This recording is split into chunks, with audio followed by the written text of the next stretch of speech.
Well, guys, we are back for another episode of the Liberal Asshole Show, episode 94. And what are today's topics? Oklahoma Republican wants to ban porn. Ron DeSantis drops out. Bill O'Reilly's book banned by book bans of supports. SJWs bought a dispute case. Vivek Ramaswamy receives racism from Republicans because Republicans are just racist shit stains. Give me a moment. And wealthy want higher taxes, and Matt Walsh mad about Patriots coach. Oh boy, so what should we talk about first? You can start that with the Oklahoma Republicans wanting to ban porn. Of course, because conservatives always want to ban porn. Are you surprised? Because I most certainly am not. Definitely not. It's a day with a Y in it. They want to ban people enjoying themselves. Yep, as always, because conservatives always want to ban porn. It's always a historical thing. So let's watch what this is about again, especially since you know this is going to lead to them going after like our anime and stuff. Yep. All right, let's have some fun here. So there's an Oklahoma state senator, and I'm not kidding about the name here. This is legit. The dude's name is Dusty Devers. State Senator Dusty Devers decided he wants to propose a bill that bans the viewing of all porn. And it says on the title, unenforceable. And it says on the thing that it would make producing porn a felony. He's trying to push through a bill that makes the production and viewing of consenting porn a felony. Oklahoma State Senator Dusty Devers, real name, hasn't ever even been in office a full month, but he's already making plans to introduce a bill to ban pornography. Not too concerned about being popular, it seems. The Christian pastor, religious extremists, and abortion abolitionists. So in other words, he's a guy who thinks people who have abortions should be charged. And probably wants to legalize this extrajudicial murder of women seeking abortions, like that one North Carolina Republican wanted. With murder, that's what he thinks.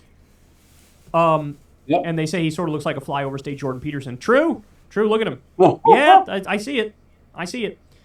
He proposed Oklahoma Senate Bill 1976 this week, which bundles banning consenting adult pornography with child sex abuse materials. Of course, that's how they always do trick it. That happened here. Yep.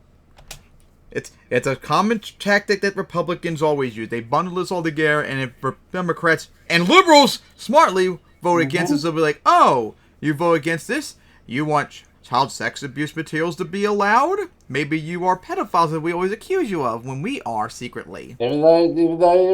Even though every accusation is a confession. You know, it's always a common trick that they do, and hopefully they don't take the bait. This is like everybody's against child sex abuse material, and by the way, it is already banned. Shit, it's already been done.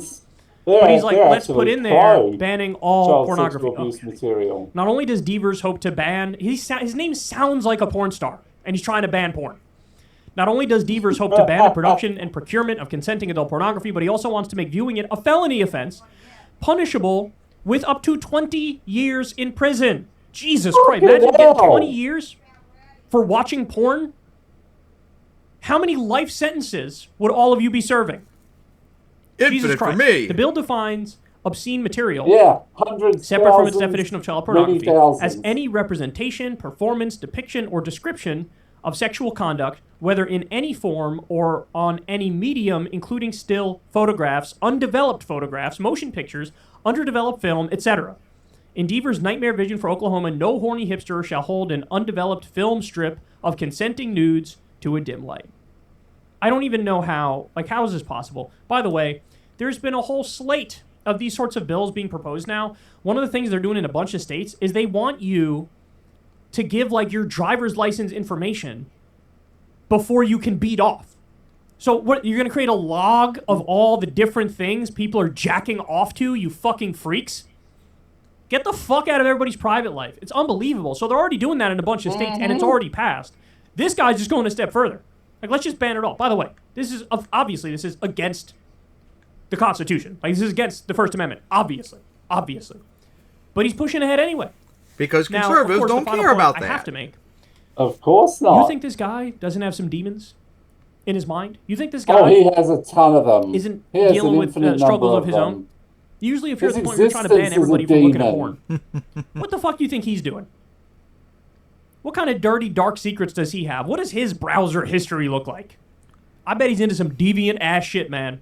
I bet he's into some deviant ass shit. Dusty Devers is his name. Enough, man. It's so funny. All these Republicans who scream, freedom, freedom, freedom, freedom. But you don't believe in freedom, though. That's ban the thing. pornography completely. Well, I've never heard of a more clear example of this is freedom, right? You have freedom to be a little pervy whenever you want.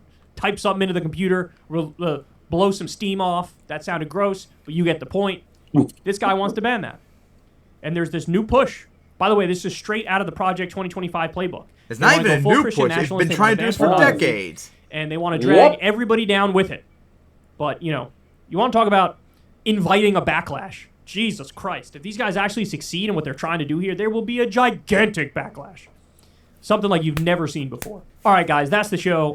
So, yeah, what do you guys say about that, of course? Republicans, as always, being authoritarian sacks of shit. Yep. Guys, yes, no surprise. First off, really there's isn't. nothing wrong with porn. And also, regardless how you feel about it, if people want to consume it, let them. It's called freedom, and in some cases, capitalism. I thought you guys were for capitalism. Oh, right, that's right. You're against it when it's against your values. I'm not surprised, because you're jackasses, as always. Being hypocrites, as usual. Yep, no surprise right there. All right, then I guess on to the next topic then. That is... Adolf death sentence drops out. This one, I wasn't really going to think about talking about this, but they're one of the main topics, and also this is probably the biggest one after all the hype he had, like in the last year, but Ron DeSantis has dropped out of Republican primaries, as there's only two, really, they're challenging, Trump and Haley. So yeah, this is actually very surprising, because remember, back at the end of 2022, after the terrible midterms they had, we thought that DeSantis was going to be the major threat to challenge Trump, and we thought he had the best chance because he was Trump, but didn't piss off people like Trump did. So I thought, if you want to have a better chance to win, you guys support DeSantis and all that. But he flamed out miserably bad to a stunning collapse. I did not think this would happen at all. He's not even the second to he's not even the second to last one, the runner-up. Haley is. That's a stunner. So yeah, complete surprise. So let's see Kyle's video on that. All right, guys, got some big breaking news. But first things first, yes, there is a sign behind me that says geese. The kids wanted to have a geese wedding yesterday. We have these little stuffed animal geese. And so we had a geese wedding, and we put up a banner that says geese. So anyway, that explains why it says geese behind me. But to the more pressing matters, Ron DeSantis has just officially dropped out of the race. So there were a couple stories that came out. I think the main one was from Bloomberg, where they said this is basically inevitable. And it's interesting because Charlie Gasparino of Fox Business came out just 2 hours ago and said, actually, no, it's confirmed that he's going to stay in through South Carolina. And so, obviously, whoever is Charlie Gasparino's source was not as high up in the DeSantis campaign as whoever leaked to Bloomberg. But look, I got a kitty now, too. Hey, buddy. Hey, buddy. But what ended up happening is about 20 minutes after that story leaked in Bloomberg, boom, he releases a video where he basically says, like, that's it, I'm throwing in the towel. But here's the more interesting part and the more important part. He actually endorsed Donald Trump, which, I don't know, I find that a little bit surprising. So I got Crystal here. I don't think I really am. I expect most of them to do that. She was, right? Let's be honest. But was that part surprising to you? No. It really wasn't? No, I mean, maybe Haley's the one I'd probably be surprised if she did, but the rest I do expect they would endorse Trump because they agree with him. For him to continue in Republican politics is to suck up to Donald Trump. That's the only path forward. Now, he acted like it was an ideological decision. Do you think it's ideological, or do you think it's like a power-humping decision? Obviously, he's completely finger in the wind. This is where the winds are blowing. Right. So he made it seem like, oh, Nikki Haley's a corporatist warmonger type thing. Yeah, it's like it's got nothing to do with that. He was a corporatist warmonger until 7 minutes ago. Congress. Yeah. Mm-hmm. Right. Yeah, he wants to start a war with Mexico, but somehow that doesn't count in his book as a corporatist warmonger. So anyway, DeSantis drops out. I mean, look, I have to own up to something. After the midterms, there were a bunch of polls that came out showed him with a massive surge. That's what we covered. That's why we thought he was going to have the best chance to beat Trump. Beating Trump. Yeah, and I exactly. definitely fell for the hype. And the reason why I fell for the hype and thought he would probably be the nominee is because I overestimated the Republican-based voters. I thought that to one extent or another, even if they cared a little bit about electability, that he would be the one they go to. Because he's basically like Trump 2.0 or Trump light. You remove Trump without all the baggage about Trump, like the mean tweets and the pettiness and the drama, and you have a guy who's he's actually pretty messed up. The same on policy, and he still plays the old hits like berating the media and calling them fake news and all that stuff. And I thought they're going to look at this guy and think, yeah, he's the updated version of Trump. And the poll showed that for a little bit. But more importantly, in the midterms, all the Trump-tied candidates, the ones who were most aligned with Trump, they all got waxed. Every last one of them, whether it's Doug Mastriano or Carrie Lake or Blake Masters, I mean, there's a whole list of them. You guys know this. So the more Trumpy the candidate was, the worse they did in the midterms. And Desantis was one bright spot for Republicans in the midterms, where he crushed in Florida, where in other states, Republicans underperformed across the board. So my thought was he's the better updated version of Trump. The polls are showing a surge. They're going to care at least a little bit about electability, and that means he's the one to beat. But that was honestly 100% incorrect, because what happened is as soon as Trump started hitting him and making fun of him, what happened? He just crumbled. He crumbled in front of everybody, and every single shot that Trump threw landed. Any sort of meek, half-hearted attempt to respond from Desantis did not work.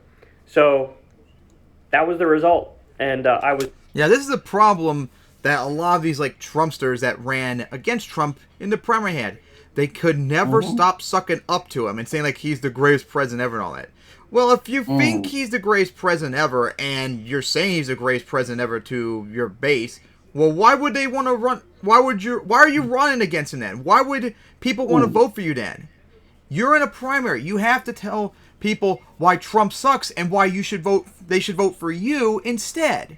But they just couldn't do it. They just kept sucking up to him. I was wrong about that. And here's a final point I make. Unless you want to gloat real quick, you want to say anything about how right you were? Because everybody knows you were right. Good.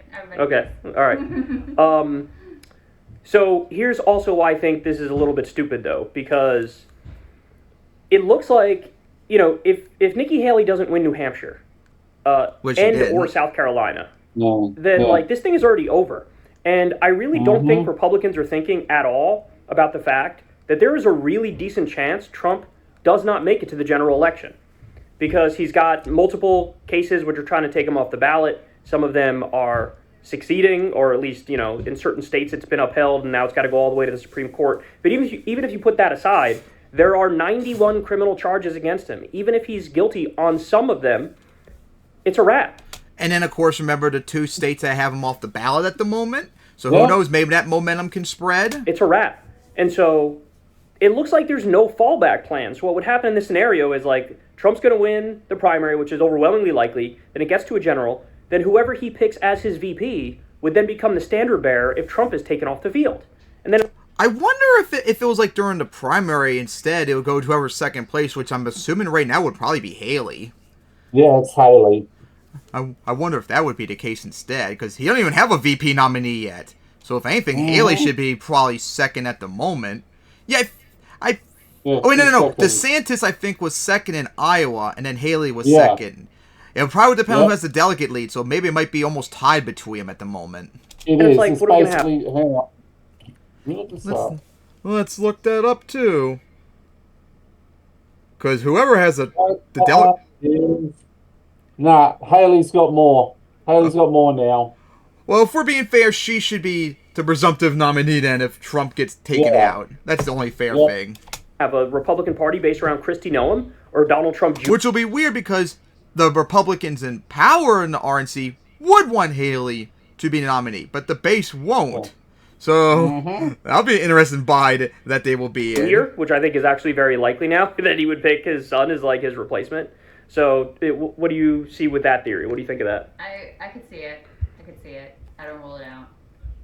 Yeah, you don't rule out that he picked Don Jr. and then Don Jr. would be the... Because, look... You can definitely trust him. But then Don Jr. loses I'm at the point where it's flip a coin if he's going to make it to the general election. Right? Like, I think it's kind by saying 50-50. Trump has 32 delegates. Kind of Haley's 18. It's more a matter of timing. It looks like DeSantis so you're saying is it's possible 9. we get to the general election, we have the vote, he could win, and then after that is when, like, you get a guilty verdict. You want to talk about a constitutional crisis. Yeah, well, I mean, he just pardoned himself. And then the state election charges, that's trickier, but I don't know. See, this is what I'm saying. Like, if it unfolds on the timeline you're talking about, that's an even bigger constitutional crisis than if it unfolds in the way I'm talking about, right? Where, like, you do get an answer before the general election. We really should have an answer. Like, ideally, they need to move it along. I know. I mean, I thought they should have moved. This was your point all along. They should have moved along the cases even before the primary voting. Because in that scenario, if he already had a guilty verdict on something and his ass was already headed to jail, then it would be Nikki Haley versus Ron DeSantis. One of those two would be winning. True. And then Biden would definitely be losing. True. Trump is the only one where, when it's Biden versus Trump, I don't know what's going to happen. Because they're both universally loathed. That's the problem. I don't know, wild stuff, man. The end because Haley versus Biden, Haley's more consistently winning. Yeah, that's why we said before, Haley should be the one that Republicans should be voting for because she has the better chance to beat Biden than Trump. Trump, like I still say, for like a year plus now, I think Biden would still beat him pretty comfortably too, despite all the problems Biden's had recently. Because Trump is that toxic. And Haley does not have the same toxicity as Trump. It doesn't scare off people as much. But yeah, what do you guys say about DeSantis dropping out so soon? Quite surprising from like over a year ago. That what we expected. Quite a bit. It's quite very interesting. Maybe he'll try again in 2028 and all that. Because I'm sure. So I'm looking around. The only one I've seen with Biden versus Haley, which is a Harris x Harris poll from Harvard University Center for American Political Studies, has Haley up by 3.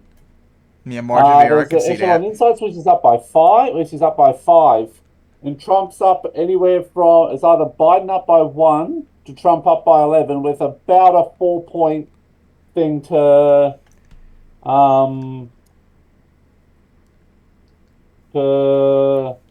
yeah, but it's still too early to view the polls right now too. And plus, I'm just looking around a bit here. And plus, Trump has so many problems that though that poll lead he has is not going to last. Haley's is much more likely to last.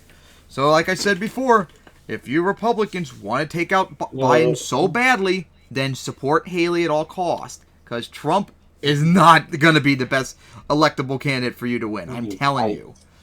All right. So now, I guess on to the next topic now.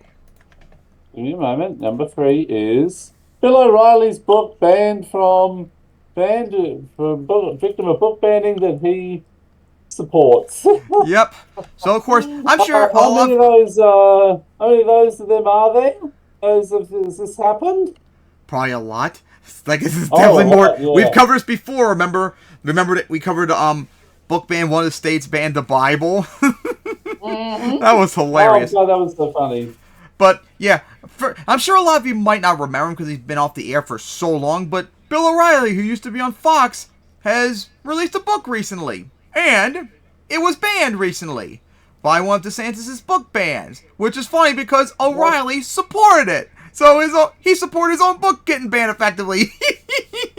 Maybe that's why you shouldn't ban books in the first place, you authoritarian cunts. Because now it backfired onto you.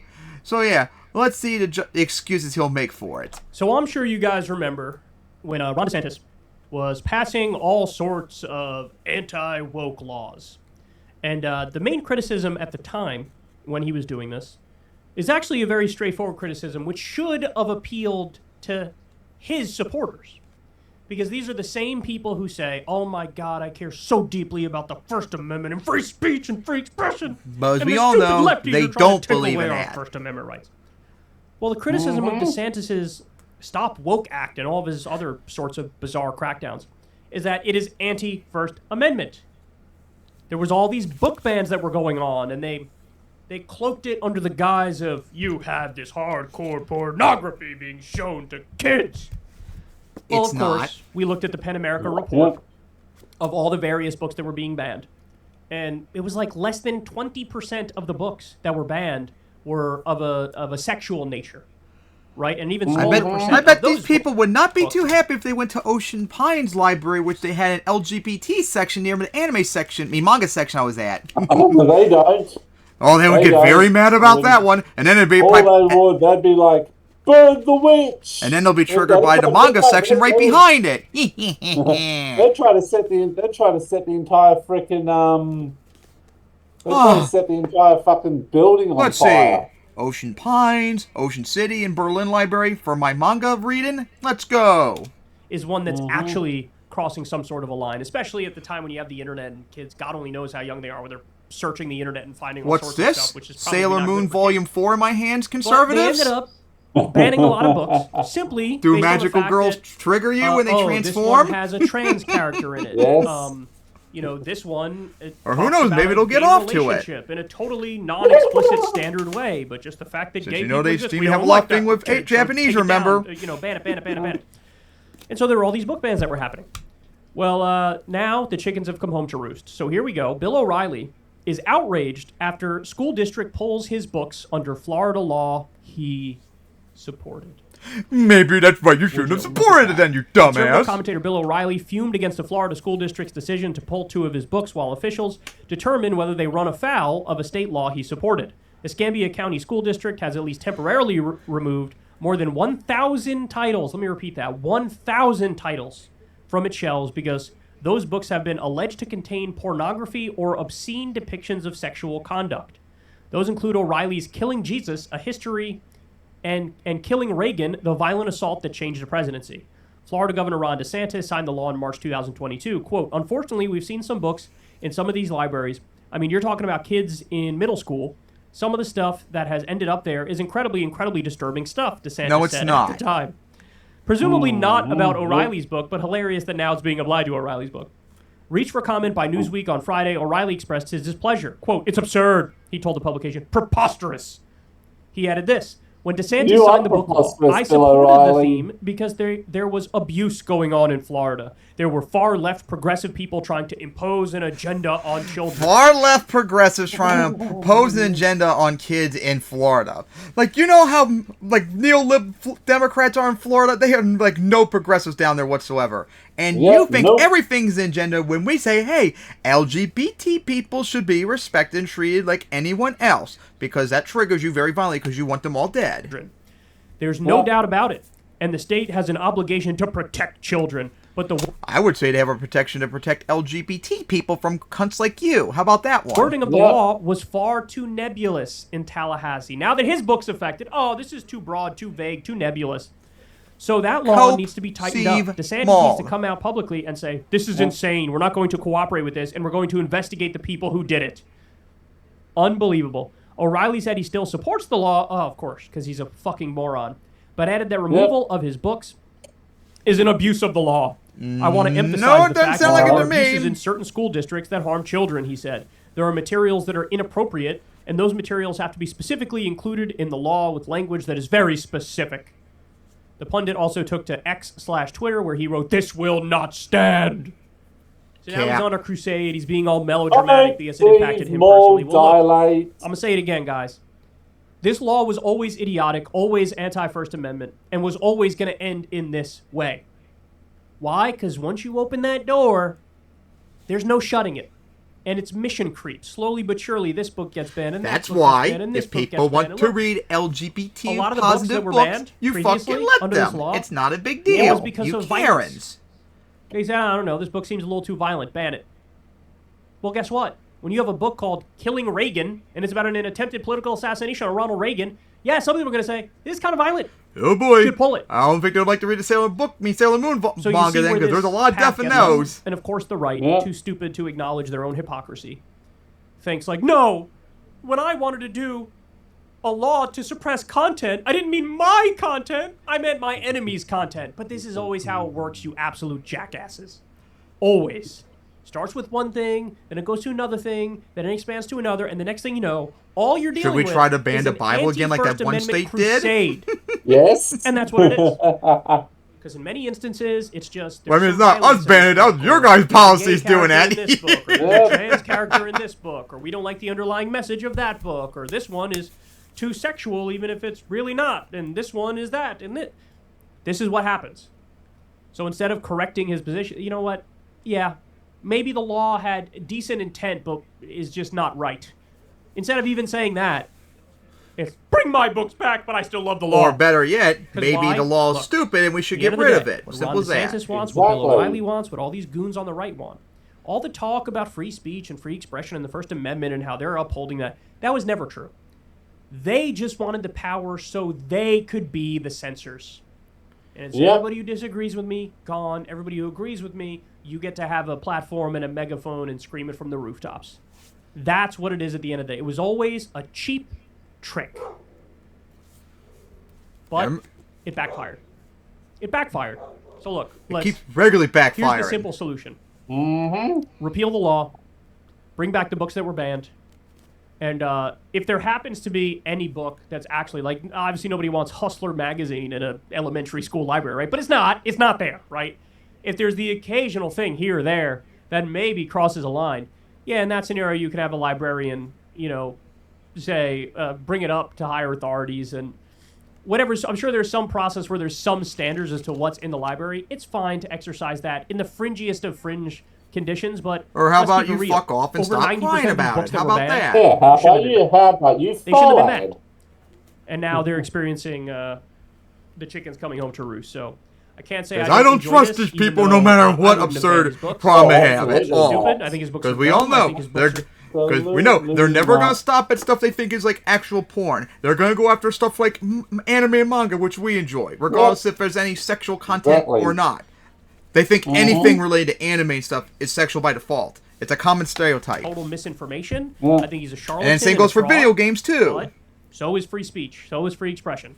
That means that people who are brilliant get to talk, and also the dumbest people on the planet get to talk. O'Reilly definitely fits into the latter category, but maybe you shouldn't have supported that law, freak. All right, guys. That's the show. Love y'all very much. Everybody do me a big favor. Wow, Kyle, a minute left and you're doing the ending already. That's pretty crazy. So, yeah, what do you have to say about that? Bill O'Reilly's book being banned from the law that he supported. More receives dilates, etc., etc., etc. Yeah, guys, this is how it needs to be. All the book bans need to be removed. All the books need to just be left up there, and you all can go fuck off and ignore it. If there's LGBT positive books up there, leave them. I doubt schools will probably have them, but if there's manga there, leave them. Whatever book there, you leave it. It ain't a big deal. So, stop bugging people who want to read stuff. But we all know the real reason, too. Because you don't want their literacy to go up like Vicky, too, because then they'll become smarter and liberal. Yes. Your state gets encourage clergy national focus. That state does, and that state does. 2% everywhere. Let's go. All right, so now, on to the next topic. I'm blitzing through these. Yep. Unlike the last episodes, dispute case. Unlike the last episodes, were like over 2.5 hours. So this just happened yesterday. Kyle covered. The Supreme Court did a ruling recently on border dispute between border protection between the federal government and Texas government on the border. And yeah, quite wild. So let's get into it. All right, guys. So I got to walk you through this Supreme Court decision. This is actually a gigantic deal. So there was a big disagreement and case over the U.S. government versus the Texas state government. They were having a border dispute. So the other day on the show, we actually talked about this, how there were 2 children and a woman that ended up dying because they drowned in the river, and U.S. Border Patrol agents, so the federal agents, were trying to get through to help them, but Texas State National Guard blocked them and said, you can't do that. Now, that up front, right off the bat, is a problem here, right? Because why would the federal agents defer to the Texas State National Guard? The chain of command actually goes the other way. The state agents have to defer to the federal agents, but that's not what happened. And so as a result, those people died. There's been other examples of other people dying, crossing into the U.S. because Texas is taking a very draconian approach, almost a militaristic approach to anybody coming into the country. So the Supreme Court heard a case about the razor wire that's being used at the southern border. This is razor wire that was put up by the state of Texas. And the federal government said, look, we're in charge of the border. This is the federal border. This is the country's border, the nation's border. Texas can't have their own separate border policy from Arizona, who has a separate one from California. This is all the border that we are in control of as, the federal government, the national level government. Yeah, it's how it's supposed to be. And this went all the way to the Supreme Court. So the Supreme Court allowed Border Patrol agents to remove razor wire Texas installed at the Mexico border. Which is the right thing to do. So, very rare SCOTUS W for once, apparently. Let me read through some of this for you. A closely divided Supreme Court, by the way, that is really important. We're going to come back to that in a minute. Closely divided Supreme Court on Monday allowed Border Patrol agents to cut through or move razor wire Texas installed on the U.S.-Mexico border as part of the state's effort to prevent illegal border crossings. Again, just to point out real quick, in some instances, this razor wire that's put up has also prevented Border Patrol from saving people who are in life-threatening situations. But that's the thing, Kyle. They don't want them to be saved. They want them to die. They don't want them to come in, period. The court, on a 5-4 vote, granted an emergency request filed by the Biden administration, which had argued that Texas was preventing agents from carrying out their duties. The brief order noted that 4 conservative members of the 9 Justice Court would have rejected the government's request. They were Clarence Thomas, Samuel Alito, Neil Gorsuch, and Brett Kavanaugh. I'm going to come back to them in a minute and tell you how they're complete and utter shameless frauds with this. Well, we already knew Thomas was one of them, of course. They're aware of that. The Biden administration says the wire prevents agents from reaching migrants who have already crossed over the border into the U.S. Texas Governor Greg Abbott. Yeah, guys, maybe I'm too much of a libtard heart for you, but there's, regardless if they're illegal or not, they're still people. You can't just let them just die. Like, that's just cruel and evil. I'm sorry. Illegal or not, you shouldn't die coming over. Exactly, I'm sorry. Yeah. You're just wrong if you think they should. A Republican installed the razor wire near the Rio Grande at Eagle Pass as part of an operation to address illegal immigration that has brought the state into conflict with the Biden administration. A White House spokesperson on Monday said, Texas's political stunts like placing razor wire near the border simply make it harder and more dangerous for frontline personnel to do their jobs. Ultimately, we need adequate resources and policy changes to address our broken immigration system. Which means you conservatards need to go fuck off. Texas sued the Border Patrol agents. Texas sued after Border Patrol agents cut through some of the razor wire, claiming the agents had trespassed and damaged state property. A federal judge ruled for the Biden administration, but the New Orleans-based Fifth U.S. Circuit Court of Appeals last month reversed that decision. By the way, that's a very conservative court, saying agents could not cut or move the wire unless there was a medical emergency. Abbott's immigration enforcement plan, called Operation Lone Star, includes busing thousands of migrants to Democratic-led cities and Oh yeah, I think remember DeSantis or someone did that. Bust migrants up to our cities and tried to make us look like hypocrites, even though we treat them like people as they are. I mean, the funny thing is, you doing it's funny enough actually encourages. You're actually doing the illegal immigration crap. Like, this is hilarious. And you say we're for it when you're actually doing it. Arresting migrants on trespassing charges. The state previously placed buoys in the Rio Grande to prevent crossings, prompting the Biden administration to sue. The barrier remains in place while the litigation continues. That's another point to make, that these buoys in many instances also have razor wire on them. So it's like their only approach is, let's try to kill people or maim people who are coming into the country. I mean, it's kind of insane, right? You can believe in having a border while also believing this is not a crime punishable by death, right? Like immediate death, because you're trying to get into the country. That's absurd. Want that, though. Mm-hmm. Even while the Biden administration's application was pending at the Supreme Court, the standoff intensified. Texas Attorney General Ken Paxton, that's the most... Who should be locked up and impeached, remember, from his scandal of a year or so ago? Corrupt man in America, by the way. Yeah, we went through in detail all the corruption charges against him, but of course he was saved by MAGA. Rebuffed the Biden administration request that the state back off its takeover of a public park at Eagle Pass. That followed an incident in which 3 people drowned trying to cross the Rio Grande. That's what we talked about. The Department of Homeland Security said Border Patrol agents were physically barred from entering the area in responding to the incident.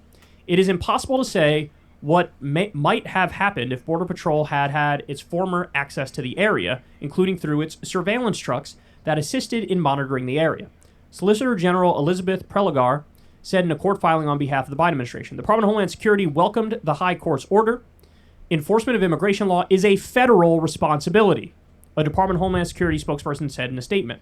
Rather than helping to reduce irregular migration, the state of Texas has only made it harder for frontline personnel to do their jobs and to apply consequences under the law. Paxton, in a statement posted to X, said the Supreme Court's order allows Biden to continue his illegal effort to aid the foreign invasion of America. That's an insane... There's not an invasion of America. Like, shut the fuck up, you stupid fucks. There's no invasion. There's no invasion. There's no invasion. There's not. So shut up. Shut up. Shut up. Shut up. None of this stuff is a concern. So stop it. Comment to make. The destruction of Texas's border barriers will not help enforce the law or keep American citizens safe, he said. The fight is not over. 200 million immigrants in the country. And I look forward to defending our state sovereignty. All right, there's a bunch of things to point out here. So first of all, don't get this twisted as if it's some sort of left-right disagreement or liberal-conservative disagreement. This has nothing to do with left-right. This has nothing to do with liberal-conservative. In fact, both sides of this case are conservative. Yeah, guys, I'm getting sick and tired of having to point out the idiots on the right, but Biden is not is not liberal on immigration. He's very right-wing on it, like Trump. But you guys still insist that he supports like open borders and all that crap because you're fucking lying retards. State government of Texas is saying, we demand the right to do whatever we want at the border, including putting up razor wire, including letting people die and drown or whatever. They're arguing for a very conservative position. And the federal government's perspective is also, look, we're tough on the border. We want to enforce the law, but we're being blocked by the Texas National Guard. And that's not acceptable. You have to let us do our job, whatever that may entail. In most instances, it's going to entail being a fucking hard ass because the Border Patrol we're talking about here. But in other instances, it might require, hey, we got to save this child's life, right? So that's the first point. Do not think for a second this is left versus right or liberal versus conservative. I don't even know how anyone can This is a conservative versus conservative position. It's just about what's the actual order of command at the border, right? Now, here's the insane part of the conversation. Guys, this issue is not debatable. This issue is not debatable. There's this thing in the Constitution called the Supremacy Clause. The Supremacy Clause means, to put very simply, federal law overrides state law. And whenever the two are in conflict, you default to federal law. Why? Because they're higher up in the ranking. A state can't override the United States, the entire United States government, because then we don't have a country. If you say the states can override any federal laws, then there is no United States of America. There is no federal government. You've got 50 American countries instead of 50 American states. I mean, Kyle, that actually has happened for centuries in American history. Like, it's not really like that new.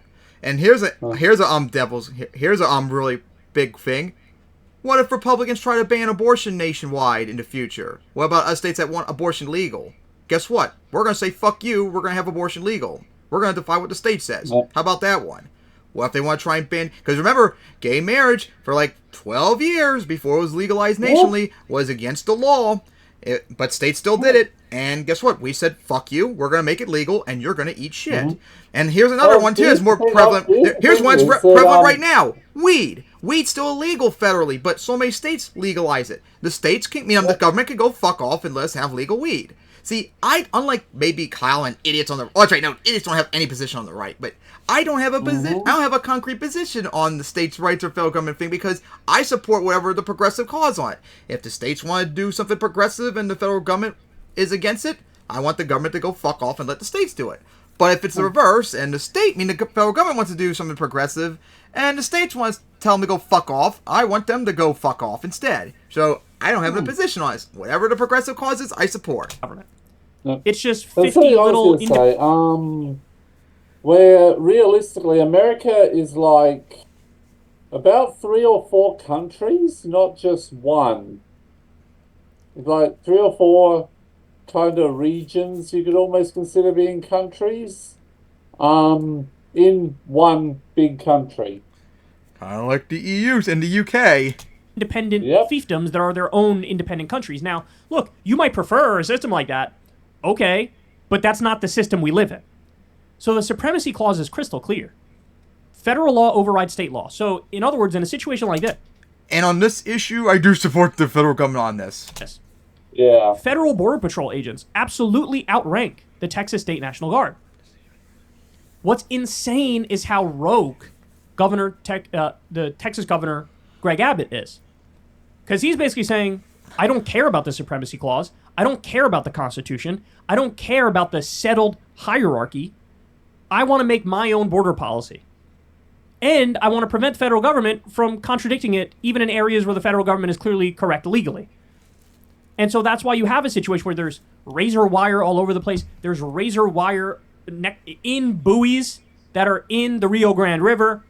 We're going to let people die because we want to let them die. That is totally unacceptable. Now, I mentioned how the conservative justices on this are complete and utter frauds. Why do I say that? Guys, the vote was... They're frauds because they're the exact opposite of my view on this, basically, which Kyle's going to get to. 5-4. This was a 9-0 case. This should have been 9-0. This is a layup. This is a slam dunk. This is nothing. This is a I don't even know why they heard it type case.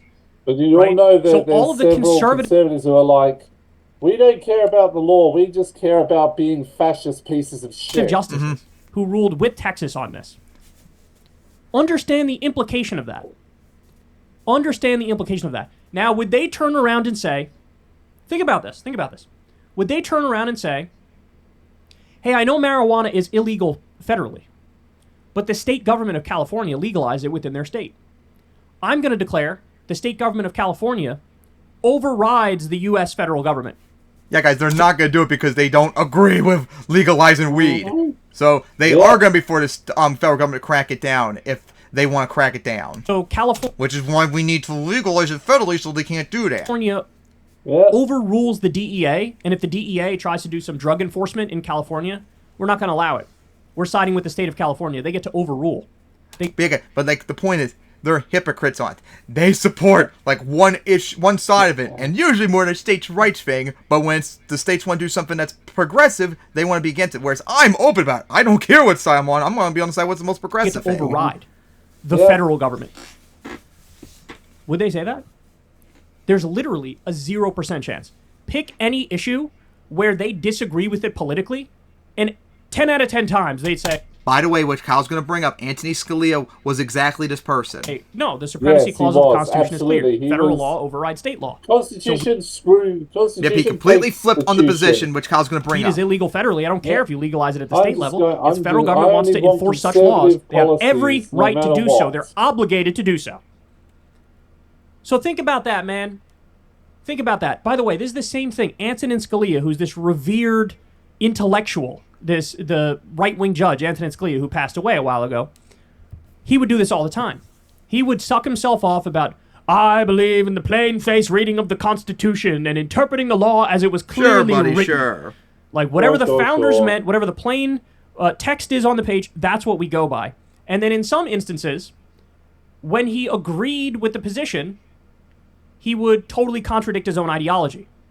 And it's actually the example I just gave. When it came to, I believe it was the state of Arizona was trying to do their own border enforcement, and the federal government said, no, we're in charge of that. And he sided with Arizona and said, they have every right to do their own border stuff. But then when it came to weed, he sided with the federal government and said, supremacy clause, federal law overrides state law. So obviously the federal government has a right to keep weed illegal and not allow you to do weed in a case-by-case, state-by-state basis. So it's all, look, here's the bottom line. It is going to sound too extreme, but hear me out. The law is fake. The law is just fake, right? It's, these guys have their own political biases. They want that to be law, and then they rationalize, they work backwards from their conclusion to try to make the law fit what their impulses and preconceived notions and beliefs are. And that's what we're seeing here. Because again, I guarantee you, if this was a state trying to do some lefty-ass shit and the federal government trying to shut down the lefty-ass shit 10 out of 10 times, they would rule with the federal government and say, hey, the supremacy clause is clear. But since this is the border and they agree with being more draconian, more primitive, more hawkish, They look at it and go, Texas is putting up the razor wire. Texas is letting people drown. Texas is being more aggressive and militant in dealing with immigrants, so we're going to side with Texas. And say they have every right to override the federal government, even though it's literally border policy, which is like clearly within the parameters of what the federal government is supposed to do.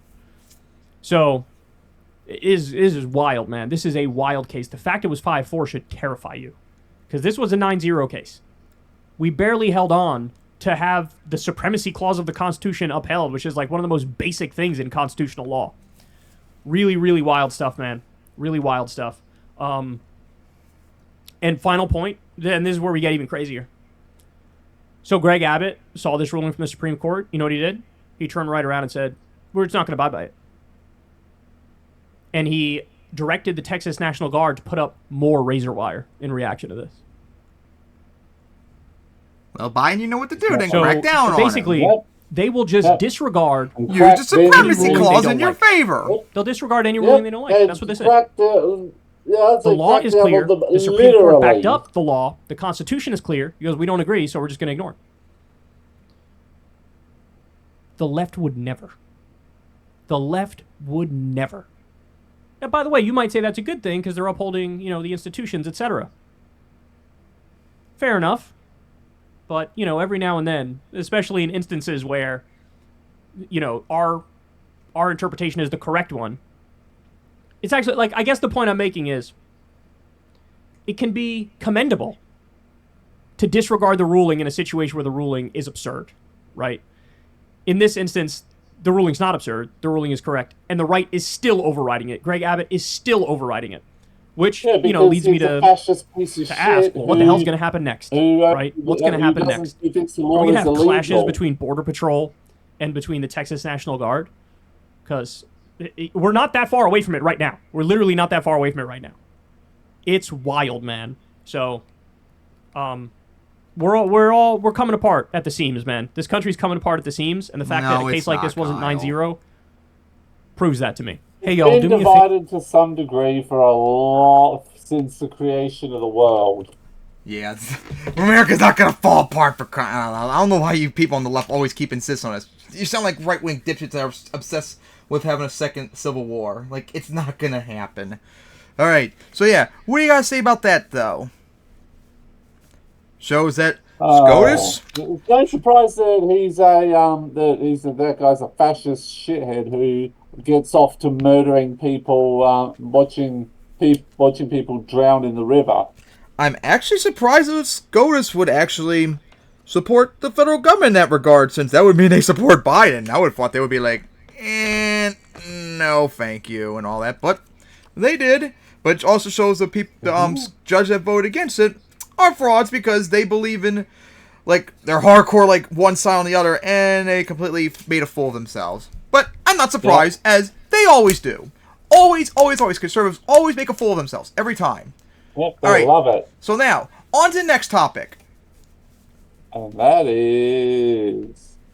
Vivek Ramaswamy discovers that Republicans are racist pieces of shit and will never vote for him because he's not white. Yep, it's unfortunate, but we have to defend Vivek. I don't want to do it, especially. I don't want to, but we have to disregard because Vivek ran for Republican nominee and he dropped out. I think he dropped out before even the first primary. Election happened. And of course, he sucked up and supported Trump. He did the same thing, basically, that Desantis did. Trump is the greatest president ever, but we're going to run against him. Then why are you running against Trump if you think he's the greatest president ever? Why would people want to vote for you if you keep saying Trump's the best president ever? Like, it makes no sense. It makes no sense. But anyways, he ran, he lost, whatever. But as there have been numerous videos covered recently, a lot of people were asked why they didn't support Vivek on the Republican side, and a lot of them admit it was because he was a minority and because he was a Hindu. Like, they're open about it. And remember, I think it was the last video we covered. Oh yeah, I think it was Prager. You had said that America's no longer racist and stuff like that. Well, another video to prove how full of shit that is. What do people say gives them, like, oh, I can't vote for him because what are the things that they tell me? What answers can I help you provide? Or just Well, the only one I've had, and I couldn't even remember who said that to me, but they mentioned dark skin, and they think Muslim right away. And so I kind of set them straight on that, whether they believe I thought I was covering for him. I don't know, but and I tried to explain. There's not much we can do about that one. Well, so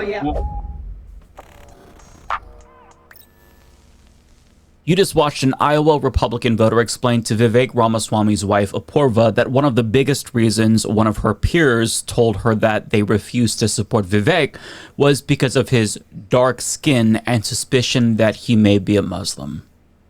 Yeah. He's Hindu. That's not Muslim. Yeah, but don't forget these people are so racist that they can't differentiate between Muslim, Arab, Hindu. As we saw after 9/11. Basically all just bad people. Yep, as we saw after 9/11, every hate crimes against all, like, anyone else, Arab or East Asian, whether Muslim or not, they all went up massively.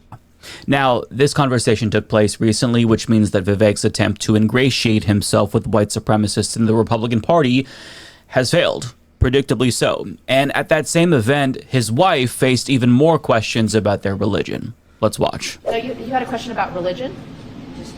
Just your Our faith, yes. So we do not come from kind of the traditional background for most presidential candidates. We are Hindus. Yes, in a lot of ways, I think for a lot of people for whom religion is important, and we care a lot about God and our relationship to God. So I understand when people hear that we're Hindu, you want to know, like, what does that mean? Who are you? What do you stand for? So our religion teaches us that all of us have been put here by God for a purpose. And everyone has been given a gift, some gifts by God, and it's our job to use those gifts to the best of our abilities while we are here on this earth. And so that is in a lot of ways why we are doing this. Honestly, bless her heart. The patience that she has is truly admirable. She's much more likable than Vivek, and I think she seems like a genuine person aside from the fact that she's married to a fascist like him. But I really do hate that they feel like they're forced to coddle white supremacists in the Republican Party to be barely viable. But I mean, they unfortunately kind of have to do that. White supremacists and Nazis because they're white supremacists and Nazis. They're being psyoped by the CIA, so... I wonder what their views on Modi would be. Oh boy. They'll tolerate Modi because he's a fascist Hindu Nazi POS. I was talking about Vivek and them. Oh boy. Catered to the sensibilities of dumb fuck racists if they want to be members of this party. But one thing that they don't understand seemingly about these white evangelicals is that they're not looking for mere similarities between religious values, right? They want you to disavow your religion entirely and become Christian. Full stop. And even because they're bigots. Because they're bigots, Vivek. Yep. They want you to also disavow your skin color and become white. Mm-hmm. See, we don't like you because we don't agree with your policies. We don't care that you're Hindu. We don't care you're not white. We're not gonna go after you for that. These people will. So why would you ever associate with these clowns? Still might not support you because you're not white. It's just the lost cause. But I mean, accepting Jesus as the Son of God is step number one in their eyes. Now, Vivek himself has been asked about this specific question on the campaign trail numerous times, and here's how it went in one instance. So, I'll be very honest. It's not a hard question. So, in our faith tradition, Jesus Christ is a Son of God. I know that is different than saying he's the Son of God. But that is my view of Jesus Christ. He's got our family. Do we worship in churches? Yes, we do. Is that compatible with our faith? Yes, it is. One true God in many forms. So that's different, and I understand that. That is different. The only way to heaven is through Jesus Christ.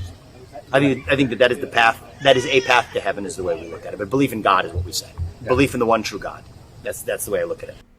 I mean, this is why I say it's a lost cause. The modern Republican Party is simply too racist and too deep in that Christian nationalism bubble to vote for someone like him. And to make matters worse, it's not just racism and Islamophobia that he's dealing with, even though he's not a Muslim. It's xenophobia as well, since GOP voters perceive him and his wife to be immigrants. Now, this was a concern that they expressed to his wife in Iowa. NBC News reports, at a later event in Jefferson County, Iowa, Apurva Ramaswamy was grilled by one of two event attendees about her own upbringing. Quote, "How long have you been in the United States? Were you born here?" asked Wayne Nieskern, an attendee from Fairfield, Iowa. Quote, "No, I came when I was 4. Vivek was born and raised in Cincinnati," Apurva Ramaswamy replied, explaining her family's Indian heritage. The attendee continued with questions about Apurva Ramaswamy's parents, where they lived and whether they had green cards, they are citizens, before remarking that she doesn't have an accent. Quote, "I've been here since I was 4 years old," Apurva Ramaswamy replied. "I've spoken English since I was 4. Oh my God, this is so cringeworthy. In an interview after the event, Nieskern explained that he loves foreign people. Oh, thank God, I was beginning to think otherwise, citing what he described as his 2 unofficially adopted children. He said he asked about Apurva Ramaswamy's upbringing because of the bad things the Ramaswamys say about the state of the country. He has not yet decided who he will support at his caucus, but he said it won't be Ramaswamy. Shocker, I know. So it's not just whether or not you're an immigrant. The question is also whether or not you are sufficiently loyal to America, especially as an immigrant, because maybe your loyalties lie with another country. I mean, I would say that this is just... I'm a little curious why you'd even be against them if they were in that case, since India is Hindu fascist state that's anti-China, so they support you guys on foreign policy? That seems a little odd. Explicit racism and xenophobia, but again, he did say that he loves foreign people, so I guess we have nothing to worry about here. Whew. Thank goodness here. But I mean, this guy, he's not even a Trump supporter. But that doesn't matter. You would expect Trump supporters to be the most xenophobic, but all Republicans are xenophobic and racist. And I say this... I don't know about all of them. That's a little bit too broad of a brush, Mike. I think you're better off saying like some of them. You sound a little silly when you say that. The vast majority, because it's, I'd say probably easily 80% plus are racist. I know my aunt. She's a Republican. She has no problem with, like, minorities and all that. So that seems like a little broad of a brush to say all of them do. So be careful about your language. I try to be careful in that regard. Let's say vast majority of them are. Because most Republicans aren't like one of the exceptions. Literally agree with the harshest anti-immigrant rhetoric imaginable. And yes, that includes literal Nazi rhetoric. And I say this because a poll conducted by CBS News and YouGov finds that a majority of all Republican voters agree with Trump's Hitlerian statement that immigrants are poisoning the blood of the nation. And as you can see, which is what Hitler said before. Yep. So... if you agree with that, you support the Nazis in that regard. The second graphic here, 72% of registered Republican voters... You are a Nazi. I'm sorry, you just are. Maybe you also support Putler, too. Oh, wait, that's right, they do. Agree with the Nazi rhetoric if it's not attributed to anyone, but they like it even more if Trump says it. So these are the kinds of people that Vivek Ramaswamy is trying to win over. The GOP's base consists almost exclusively of radicalized fascists who love Hitlerian rhetoric. So this is why his attempt to humanize himself has not worked. It doesn't matter if he's chummed it up with white supremacists that they like Steve King, or even parroted the Great Replacement conspiracy theory. If he's not white and not Christian, at the bare minimum, they fundamentally don't see him as one of them. And religious leaders have also been pretty open about their contempt for his religion, and even claimed that his Hindu faith is evidence that Satan is trying to trick Christians, and I'm not making this up. Satan is the author of confusion. And we know that. And right now, the battle is coming for the presidential nomination. And there's a man who is gaining traction right now as the presidential nominee. He's out now. And his name is Vivek Ramaswamy. And he is Hindu. And those who are Hindu believe in many gods. And he speaks well. and he is very charismatic, and he says the right things. He says so many right things. Sometimes I'm like, maybe he is the right guy, but he's not, because our God will not be mocked. Do not be fooled. Do not be a victim of Satan's confusion right now. So literally, of course, because since he's not Christian, he's evil. Yeah, of course. Stupid fucking he's cunt. not a Christian piece of shit. Because he's not a piece of shit, that means that he can't. That he's a Satan-worshipping pedophile. Pretty bad when you said you like agree with like everything you said, and you thought he was like the right person to vote for, but because he's not white and is Hindu, then all of a sudden it's no. Like, you're just racist and xenophobic at that point. I'm sorry. Yeah. Like, if you agree with him, then you fucking vote for him. End of discussion. Just having a different religion in their eyes is tantamount to spiritual warfare where Satan is trying to trick most them. Republicans are. And people question whether or not they mean Christianity when they talk about religious liberty. This is about Christian dominance, Christian nationalism. Now, the rhetoric that we're seeing here is just a microcosm of a bigger issue, and Vivek has had to do a lot to try to assuage their fears about his religion. NBC News continues, in the early days of his campaign, Vivek Ramaswamy faced so many questions about his Hindu faith that he eventually incorporated an explainer of Hinduism into his campaign stump speech. And yet, how big of an impact has that had? It's crazy that Republican voters are so racist and so evil that they have me almost feeling sad for Vivek Ramaswamy. I certainly feel bad for his wife. We don't have to defend him, but you make us feel bad for him too, even though I shouldn't, because he's a fascist. This is the party who he wants to be with, because they also have a lot of fascistic beliefs, but they also have racist beliefs, and they don't want to invite him to the white ethno-state that they want to create. And it's sad to see somebody try to convince themselves just on a human level that they're human just like them, but they don't want to see it. They turn their brains off because he's brown and not Christian. It's sickening. This is the Republican Party. This is a significant portion of the American population. Even though Vivek Ramaswamy has horrifying fascistic beliefs himself, they don't want nothing to do with him. Now, I respect the effort just on a human level that he's making at the micro scale to try to change the hearts and minds of white racists in the Republican Party. I think that that's important. The problem is that even if he's changed some minds about him at the micro level, on the macro level, he's not actually going to make that big of a dent in the GOP's racism overall.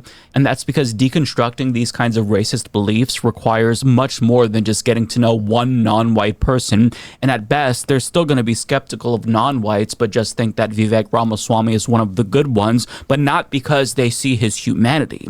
In their eyes, he's only good because he's useful to their white supremacist cause, because he's willing to reinforce their white supremacist beliefs by saying the Great Replacement conspiracy theory is real. But the problem, Vivek, is that they see you as trying to replace them. You are running for president. So, if you are going to get them to not be racist, you've got to target the root cause. And unfortunately, he's not doing that. But again, it is important that he tried to make the case for his humanity on some level. At least his wife seems to be doing a really good job at that, because I think that does matter. But again, it's not going to make a big difference in the grand scheme of things, unfortunately, because this party is fundamentally racist, and their whole ethos is just objecting to anyone who's not like them having civil liberties and civil rights. So Vivek Ramaswamy is having to come to terms with the fact that the Republican Party is just too racist to vote for him. Although, we'll see, because the Iowa caucus is tonight. So maybe they're going to prove me wrong, but I doubt that, because Vivek has so much working against him. And on top of that, he was just thrown under the bus by Donald Trump as well, which is tantamount to the final nail in his campaign's coffin. On Truth Social, Trump tweeted, Vivek started his campaign as a great supporter, the best president in generations. Unfortunately, now all he does is disguise his support in the form of deceitful campaign tricks. Very sly, but a vote for Vivek is a vote for the other side. Don't get duped by this. Vote for Trump. Don't waste your vote. Vivek is not MAGA. The Biden indictment against this political opponent movement will never be allowed in this country. They are already beginning to fall. MAGA. Now, Vivek responded saying, yes, I saw President Trump's Truth Social post. It's an unfortunate move by his campaign advisors. Oh, please, don't pretend like he's not just word vomiting on Truth Social and this is some calculated thing. I don't think friendly fire is helpful. Donald Trump was the greatest president of the 21st century, and I'm not going to criticize him in response to this late attack. He then talks about all of the Trump dick riding that he's done, and then he concludes saying, our movement must live on. America First didn't start in 2016. It started in 1776. We owe it to our founding fathers to do the right thing for our country. I want to save Trump and save this country. Let's do it together. You won't hear any friendly fire from me.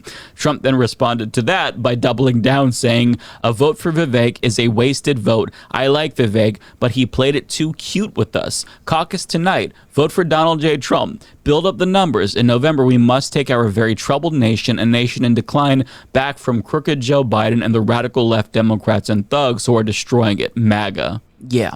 So Vivek, despite his loyalty, is now persona non grata because Daddy Trump made it so. And now the conservatives who did take Vivek seriously and weren't actually against him because they're racist are now forced to denounce him in order to remain in MAGA's good graces. For example, MAGA influencers like Laura Loomer called out fellow conservative and closeted commentator Benny Johnson after he deleted a tweet that he made announcing that he'd be in Iowa campaigning with Vivek. Other Chud influencers like Brendan Dilley also shamed Johnson, which led to him putting out a clarification statement reading, "Hi guys, want to clear something up. We deleted a poorly worded tweet sent earlier. We're in Iowa filming a documentary for our In the Arena show about the caucus. We're not campaigning for or being a surrogate for any campaign. We're not being paid by anyone. I like Trump. I like Vivek. I love America." And he even responded directly to Laura Loomer to make sure that she saw that he's still unconditionally loyal to Trump. There is absolutely no surprise that they would do this. So fucking pathetic, man. But I mean, this is what's necessary since Vivek has been deemed unworthy by Daddy Donald Trump, which means that other conservative influencers are now going to have to think twice about speaking kindly about Vivek if they don't want to piss off Donald Trump. And of all people, Ron DeSantis somehow had the perfect response to this. I noticed that they that he threw Vivek, he threw him under the bus. It's like I've never seen a candidate run for an office and basically campaign for another candidate in the same race before. Ron, that's what's you did that with Trump, though. The wasn't useful. The finger got the feedback. You did too, and that's why a good reason why I think you lost. I mean, when Ron DeSantis thinks that you've gone too far and you've humiliated yourself, it's time to throw in the towel. But Vivek is not stopping anytime soon, and to make matters more embarrassing for him, he is trying to play it cool and pretend as if he wasn't just thrown under the bus by Donald Trump. Case in point. Why do you think former President Trump threw you under the bus over the weekend? Well, I didn't get thrown anywhere, but I think there might have been an attempt to do that.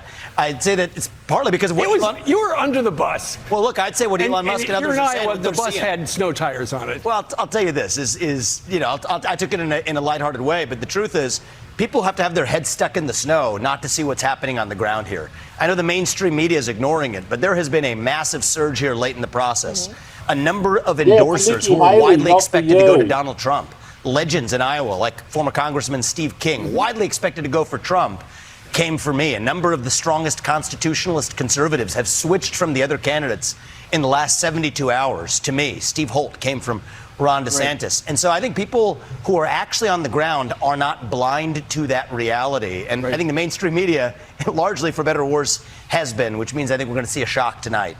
Whatever you say, man. I mean, we'll find out soon. In fact, by the time most of you see this video, you'll already know the outcome of the Iowa caucus, assuming nothing shitty happens like it did in 2020. But I mean, let's just assume for a moment Vivek stunned the world and he won the Iowa caucus or performed much better than anyone expected.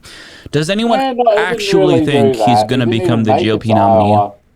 And if he were to become the GOP's nominee, can you imagine how bad it would be for him in terms of racist backlash from Trump supporters specifically, who'd inevitably accuse him of stealing the nomination from Trump? I mean, imagine the racist bullshit that his family would have to endure for years from his own party if he beats Donald Trump. He'd be a victim of his own success even if he won, which is the best case scenario for him. It's just, it's sad. So even though he is a bad person and a fascist, it is sad that this is what he has to deal with. But I mean, if you want to caucus with fascists, you can expect fascism. If you want to align yourself politically with white supremacists, you can expect white supremacy. It's kind of one of those situations where, you know, if you're going to play with a scorpion, don't be surprised if you get stung. If you're going to play with a snake, don't be surprised if you get bit. I mean, I get it. He loves late-stage capitalism and agrees, you know, economically and even to some of the core tenets of the GOP's white supremacist philosophy. He's also anti-immigration, but I mean, he's with the GOP, and this is what they believe. And it's just, it's gross. If you want to have any sort of respect and any sort of possibility, if you want to get a lot of your ideas done, then go for the Democrats. Like, they're very right wing, so they would be more willing to do what you want. And more importantly, we're not going to demonize you for being non-white and a Hindu. We'll go after you for your terrible policies. It's disturbing and it's sad. So I mean, good luck, Vivek, because you're going to need it. We won't be racist towards you. So yeah, we got to say about Vivek being a cuck, of course, to racism against him. Because of course Vivek would be a cuck to Nazis. He came from a country that has at the moment, a Hindu Nazi in rule, and who was colonialized by the existentially racist British Empire for 200 years. For like hundreds and hundreds of years. So, to anyone that's Republican and is a minority, don't support the party. They don't like you. Exactly. They will never like you. Support the Democrats, because they're going to be more willing to do what you want, and more importantly, they're not going to go after you for being non-white and whatever, because we don't care. So, yeah, don't cuck to that fascist party. Alright, so now, on to the next topic. Which will be, wealthy want higher taxes? I know, right? I'm stunned. And I saw David Dole do a video on this. I remember, I think it was the patriotic millionaires like a decade ago. Millionaires that want their taxes raised and all that. And I wonder if these are kind of the same group. So, yeah, of course, as we all know, millionaires and billionaires are taxed nothing now in comparison like they used to be. And that's why, well, income inequality is so terrible. So, let's see this. And we're not using that cash to reward workers. Why should they live at the very bottom of what is tolerable or acceptable? Well, this survey is pretty interesting. It appears now that it's not just the average person that believes the wealthy are not being taxed enough, but it is also, in fact, the wealthy themselves, the millionaires and the billionaires that are saying we must be taxed more. So I'm going to dive into the results of this survey, and this is a survey of wealthy individuals all across the world, not just North America. I think if it was just North America and, you know, let's say Europe, I think it would be maybe a different number here, a different result. But I'm also going to get to later on a clip from Abigail Disney of the famous Disney family, where this is from a year ago, but I didn't see this widely covered at the time, discussing how wages are viewed by those in power and how it's just completely twisted. And I think the way she discusses wages here is I think really eye-opening for those that also kind of fall into the way wages and wealth are often discussed in in the mainstream. But this piece here from Common Dreams by Jake Johnson. Common Dreams, again, a great resource for things that are actually important in the world. Let me get to some of the results here. So this survey, in case you want to know who was conducted by, London-based firm Survation on behalf of patriotic millionaires. So this is an advocacy group that campaigns for a more progressive tax system. So to be clear, this is the result they want. But at the same time, they pulled a hell of a lot of people to get these numbers together. So the survey, which polled over 2,300 millionaires in G20 nations, found that 74%, quote, support higher taxes on wealth to help address the cost of living crisis and improve public services. More than 70% of the respondents said they believe wealth, quote, helps buy political influence, and a majority see extreme concentrations of wealth at the very top as corrosive to democracy. And yes, I just got to exactly the case. Pause there for a second, not just a cough. This is just a fact. wealth helps buy political influence. Like it's one thing to, give your opinion and say, hey, I don't want to pay higher taxes. It's another to deny the existence of reality. Wealth, of course, helps buy political influence. Now, maybe it's possible this number is only 70% because other countries, that's less of an issue than it is in, again, North America and Europe. But Princeton University study, public opinion has near zero impact on U.S. law. Does public opinion affect the political process? Gillens and Page found the number of Americans for or against any idea has no impact on the likelihood that Congress will make it law.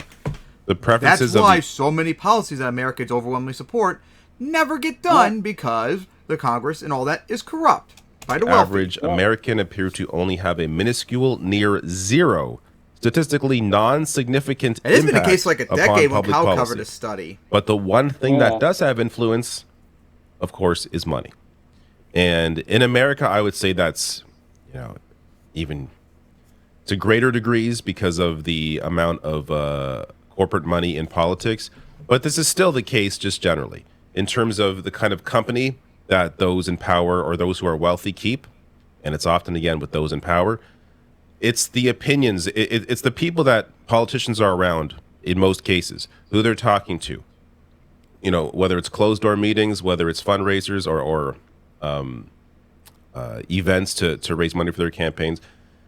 This is the company that they keep. Those in power, those that have money, even if they don't mean, even if they have a clean heart, a clear mind, they really want to work on behalf of the average person. If you are around people who have power, if you are around business leaders all the time, if you're always speaking to the Chamber of Commerce, you're going to have a certain perspective on issues, or at least in some way be impacted by that company that you keep. So that is just a fact. Now, diving a little more into some other data here from this same survey. Exactly. Is extreme wealth concentration a threat to democracy? It, of course, is. We're seeing some of the result of that. I'll get to a quote in a minute here from Abigail Disney. But on this, 54% agree, 40% disagree. As Abigail Disney is quoted in that survey saying, throughout history, pitchforks were the inevitable consequence of extreme discontent. But today, the masses are turning to populism, which is on the rise throughout the world. So just pausing there for a second. This also shows me that Abigail Disney is, if you've seen her before in interviews, and again, we'll get to a clip of her. This is somebody who actually means well, who understands what people are going through, actually cares. But also on the other side of that, I think she also understands that the continued separation between the wealthy and the poor also ultimately is not going to end well for the wealthy. Again, as she quotes here, it was pitchforks and it may still be pitchforks, but you're seeing already that extremism come up. And of course, the extreme gap in wealth is a major piece of why people feel so out of their mind when it comes to trying to figure out why their situation is so dire. Going on to say here, we already know the solution to protect our institutions and stabilize our country. It's taxing extreme wealth. What we lack is the political fortitude to do it. Even millionaires and billionaires like me are saying it's time. The elites gathering in Davos must take this crisis seriously. Now, I want to show you, let me just show you the, up here, shows you the countries that were polled. So the percentage of population with more than 1 million in G20 countries. So this is, you can take a look here yourself. But this is also where a lot of these millionaires that were polled are from. So they're not just polling, again, from, North America and Europe, which I think would give a different result in that poll. And here's some more of the data. So to what extent, if at all, would you support or oppose a 2% tax on billionaire wealth? That has a 75% net support. Keeping in mind, 75% support of millionaires and billionaires of a 2% increase in taxes. Just 2%, and they support it. Because the reality is, it won't affect them. But it would have massive help for everyone.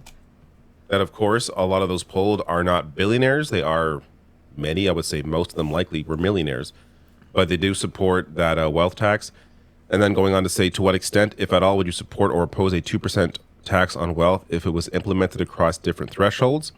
So a 2% tax on households with more than 100 million US, that is supported by 69%. Then a 2% tax on households with more than 50 million, 66%. And a 2% tax on households with more than 10 million, and that is at 58%. Massive drop off when now you again, down to 10 million. We don't have the breakdown on still majority how many support. of or, you know, what income each of the respondents fall into. But largely here, you're seeing those who are at least making over $1 million or have $1 million, not including their home, agree that a wealth tax is necessary for to properly address inequality.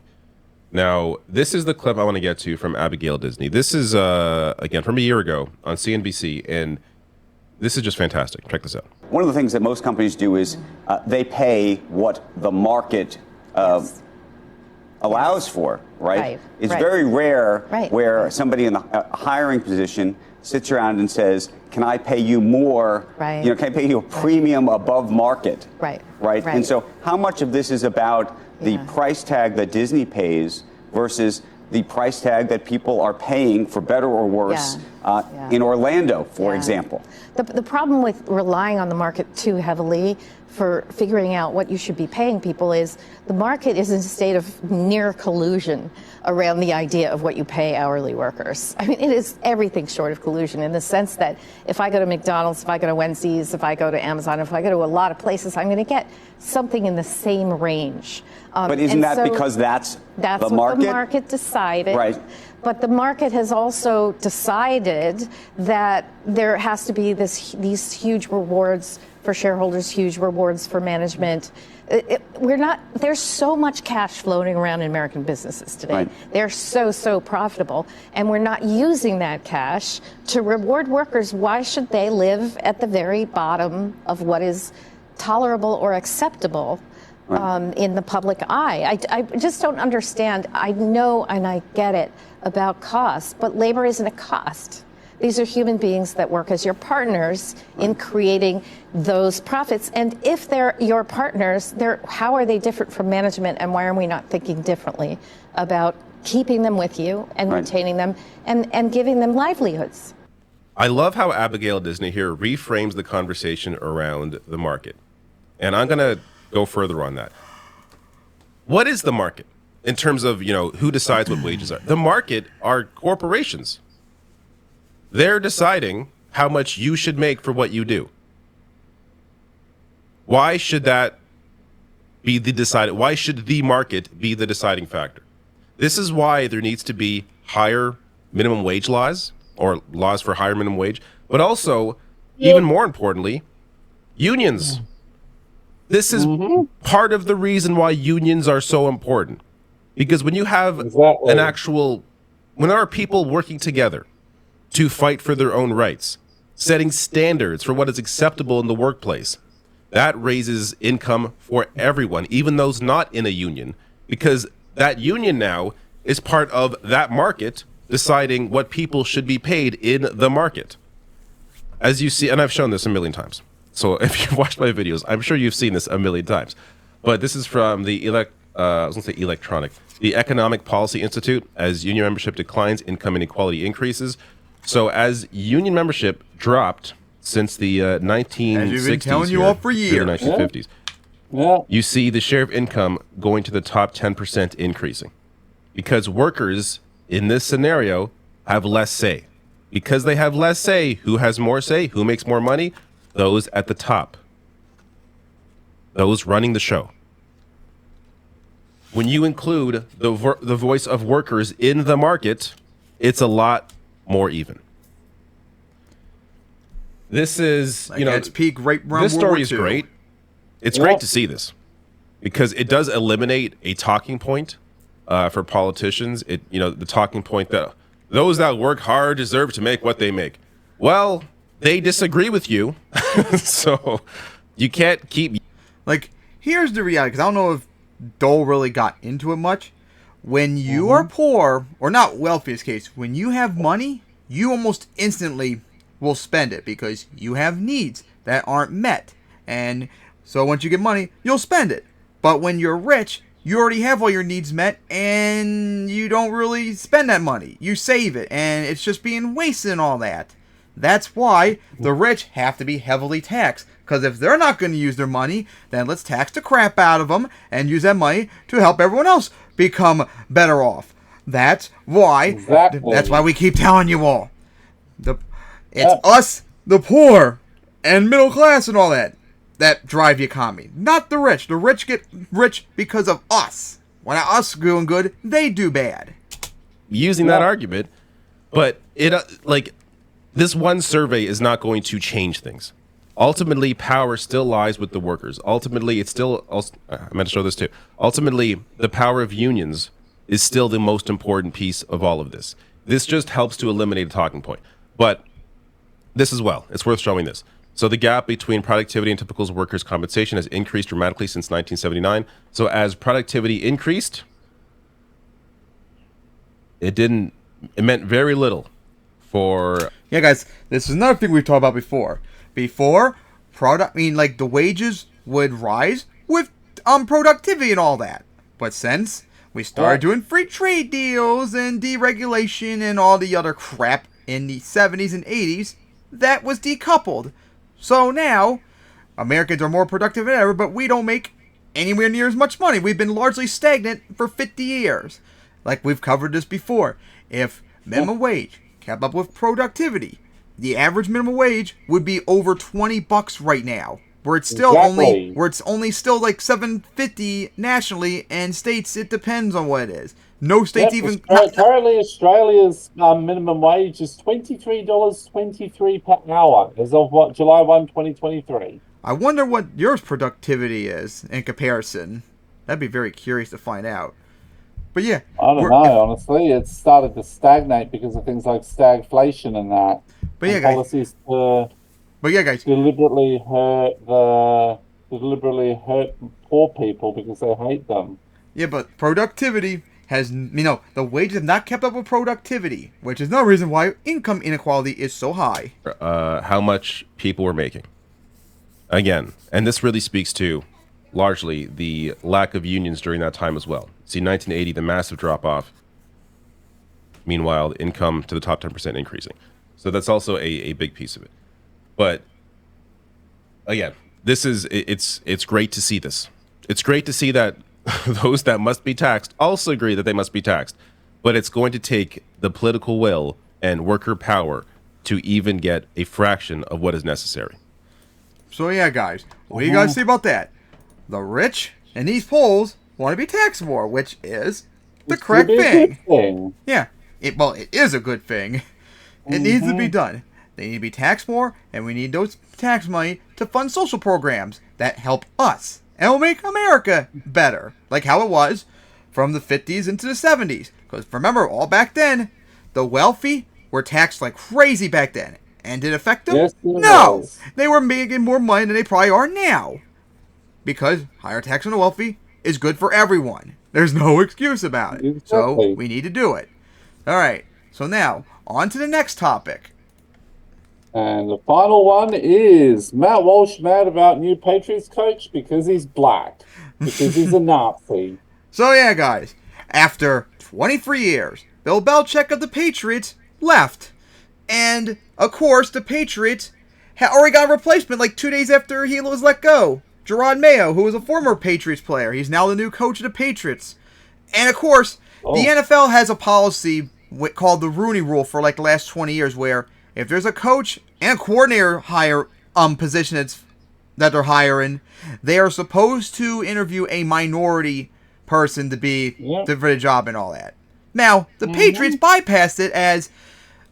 from what I think it was when I read up a year ago when they redid Gerard Mayo's contract, he was anointed Bill Belichick's successor whenever he left and all that. So they completely bypassed the Rooney Rule, which I think is going to happen much more frequently in the NFL now because although I support the Rooney Rule, NFL teams don't take it seriously. They don't they're not trying to like hire minorities for actual good reason. They're doing interviews just to get it out of the way, if you get what I'm saying. They're not actually trying all that. And it's just a common criticism everyone has about it. So I don't even know if the Rooney Rule is going to last much longer, because there's ways to get around it and no one takes it seriously. But of course, Matt Walsh had to have a complete meltdown about it. And it is really ridiculous. He's a Nazi, so of course he would. I'm not surprised. So yeah, let's see him cry about Gerard Mayo being the next coach of the Patriots. Support the channel, please. And nice to see Hunter again. Today, members get. So he seems to have gotten back to normal after his near-death experience. Well, as normal as you can be after a near-death experience. What dumb shit you have to say today. Well, for those who don't follow football, the NFL playoffs are currently underway. My Baltimore Ravens are playing on Saturday against the Houston Texans. Walsh, are you a bandwagoner? How are you a Ravens fan? I don't recall you being a Marylander. Like, bruh, come on. I don't buy that crap. I got a feeling you're a hardcore. I think you're a bandwagon. I don't believe it. And that's neither here nor there. I just want to mention it. Also, probably the worst Ravens fan ever. Much to my chagrin, nobody in the audience cares about football. Gee, Matt. You like watching a bunch of buff, muscular men run around in matching outfits and little tights, tackling each other, wrestling each other over some balls? That sounds kind of gay, doesn't it? Yep, I have no idea how Walsh doesn't realize it. You don't care about football and you don't care about aliens. I care about football. That's why I brought this up. Let's go. And yet somehow we make this relationship work. I don't know how we do it, but we do. So anyway, for the teams who didn't make the playoffs, it's been a bit of a bloodbath for coaches. Lots of coaches are getting fired, as always happens at the end of the regular season. Black Monday exists. The difference is that this time we got some legendary coaches that are getting the boot, including Bill Belichick from the New England Patriots, after 475 years as their head coach and after winning like 83 Super Bowls. 175. He's now. Yep, he was the Patriots coach since 2000. He was the longest tenured coach in the league. Didn't he say 175 years? Hyperbolic, you know what I mean. He means by.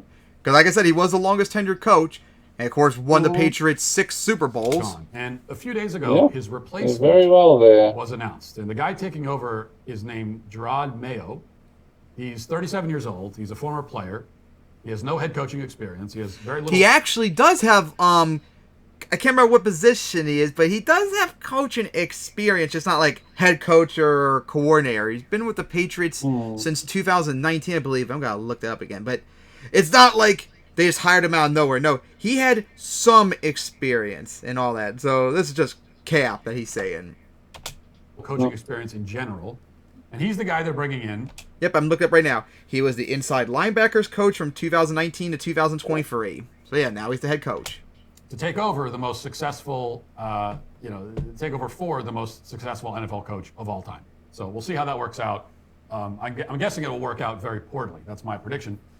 In fact, I mean, I don't know. I mean, that's a little assumption that you think it's going to fail and all that, but because you really don't know and all that. You have to wait and see. It's going to take several years. Well, he knows it does because the coach isn't white and he's a Nazi, so... I'm even more sure that it will work out poorly after watching the introductory press conference for the new coach yesterday. Gerard Mayo, I guess we should mention now, is black. And that's a fact that... Gee, I wonder if that has anything to do at all with Matt assuming that the guy's just gonna do bad and be a bad coach. I wonder what... That's a fact that shouldn't matter and shouldn't even be notable, especially in the NFL when like 70% of everybody in the NFL at every level is black. But...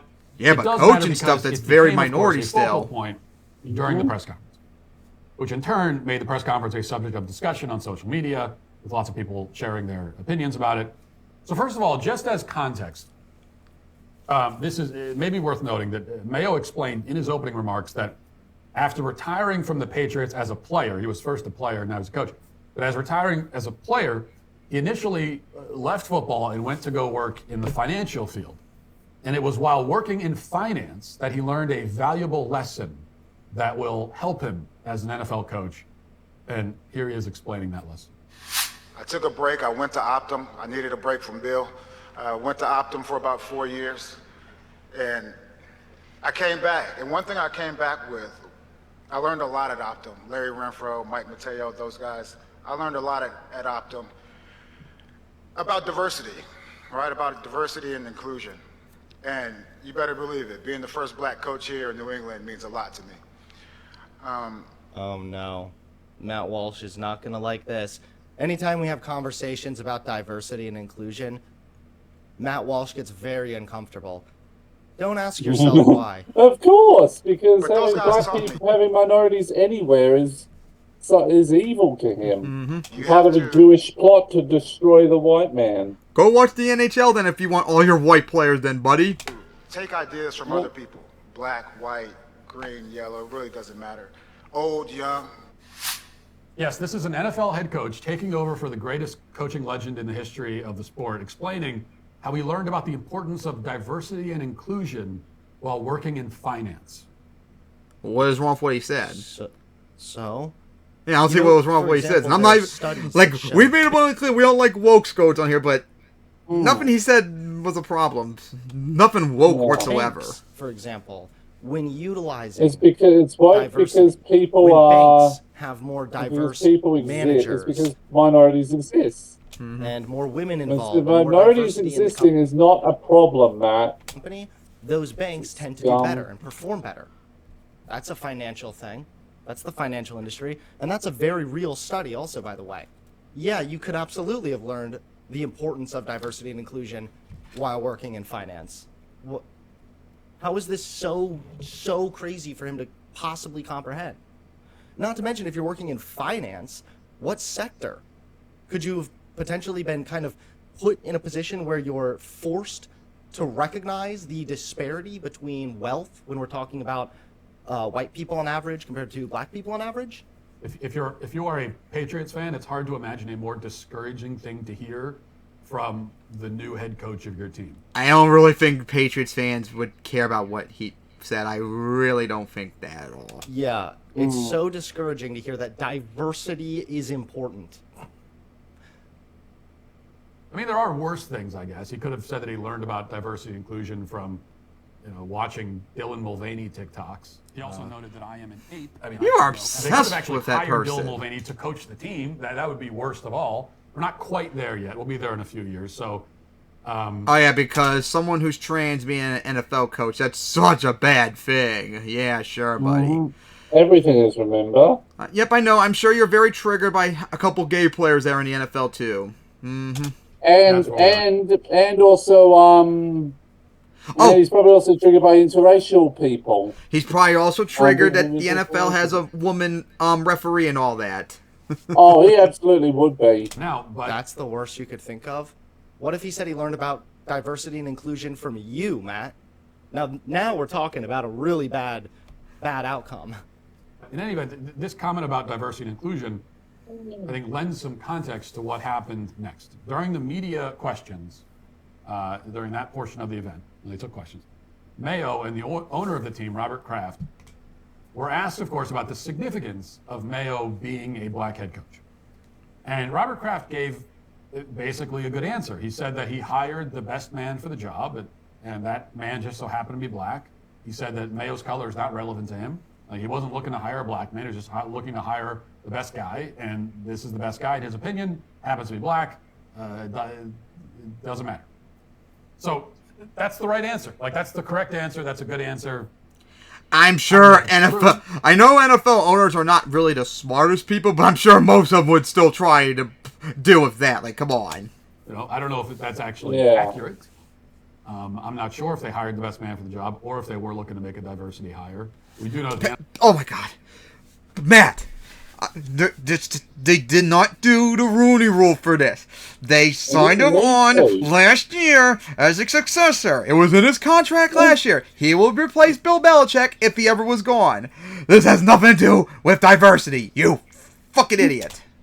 Dude, the Patriots doing this pissed off a lot in the NFL community. I'm doing this, bypassing the Rooney Rule. Like, that's why I think a lot of teams are going to be doing it a lot more frequently because they don't want to deal with that crap. Yeah. Absolutely will. Yeah, because they don't want to be required to interview a minority just because they're forced to. Remember, we even covered that when we covered the Brian Flores lawsuit in 2022. Yep. Remember, Where he was interviewed by like several teams, but he felt like they weren't really trying to get him the job. It was just to fill the quota and all that. NFL does a whole hell of a lot to incentivize/force teams to at least consider quote-unquote minority candidates. And I have to say quote-unquote minority candidates because, again, in the context of the NFL, black men are not the minority. So those are not minority candidates. They are when it comes to coaches, though, and coordinators. Within your company, it's talking about minority. I think I added up the other day when I saw this video because there's still the Seahawks and the Commanders still don't have a coach right now yet. They're probably gonna wait till after the Super Bowl to find anyone. Bill Belichick surprisingly still hasn't even been hired yet, and all that. I think off the top of my head, when I did the math recently, I think like 8 coaches right now are not white in the NFL, so it's like a quarter. Okay. I think it's about the same as it was last year too. I would have to go off the top of my head, but it would take too long for this video. Within the country. Imagination in the NFL. But anyway, that's the answer that he gave. And we have no reason to believe that it's not true. But Gerard Mayo himself had a different take. In fact, in his answer, he kind of rebuked indirectly the owner who was sitting right next to him. And he said this. Listen. I do see color. Because I believe if you don't see color, you can't see racism. And whatever happens, black, white, disabled person, I've always, even someone with disabilities, I always, for the most part, people are like, when they're young, they kind of make the spot hot. Younger people know what that means. But what I would say is, like, no, I want you to be able to go up to those people and really understand those people. So it goes back to whatever it is, black, white, yellow, it really doesn't matter. But it does matter, so we can try to fix the problem that we all know we have. Okay, Okay, that made a lot of sense to me. Yeah. It's not just about, like, not seeing color, like, I'm blind to the color people. It's more about, like, yeah, this can be someone's skin color. What is their story? What is the experience that they've had? If you really I still fail to see what was so wrong with what Mayo said. So he's saying that if you want to understand someone's struggles, if you want to understand the way that racism is still affecting people, you do need to be aware of color, not see it to a detriment, not just judge people on the basis of their skin color. Of course not. However, you need to be willing to recognize the skin color of some people. For example, when we talk about black people disproportionately living in poverty, well, the fact that they're black is pretty relevant there. So yeah, in that case, I do see color. So it's more just a conversation about how this colorblind thing, in theory, the incentive is very nice. Unfortunately, the world is not ideal, and we don't live in a perfect world. And even if you decide that you're not going to see race, the way that society operates right now, it still sees race. And people are still facing negative consequences because of their race. So even if you choose not to see race, it doesn't stop the actual issue. Okay, now, as I said, that clip went viral, and lots of people did not like Mayo's statement that he does see color. Like, that's the thing people are kind of focusing in on, is that he said that he does see color. But that's not the problem here. Okay, that is not the issue with what he said. Of course he sees color. We all do. Like, we all notice the races of the people that we are interacting with. Saying that you don't see color, but a lot of us, unlike you, don't assume. But a lot of us don't. People like you do because you're a Nazi, and so you think that white people are not only superior but should be the only race. Especially probably the only race that should be playing in the NFL. Yeah, or anywhere. Yeah, we might notice different races, but we don't care either. Whereas you guys would have negative views about them. It's nonsensical. Just like you just assume that Gerard Mayo's going to be a bad coach for whatever reason. Because he's black. Oh, I don't see. I don't even notice. I said the guy before that said, I kind of just don't see color, whatever. I thought you said that was the right answer. Oh, I don't see height. I don't even notice it. Like, of course you notice it.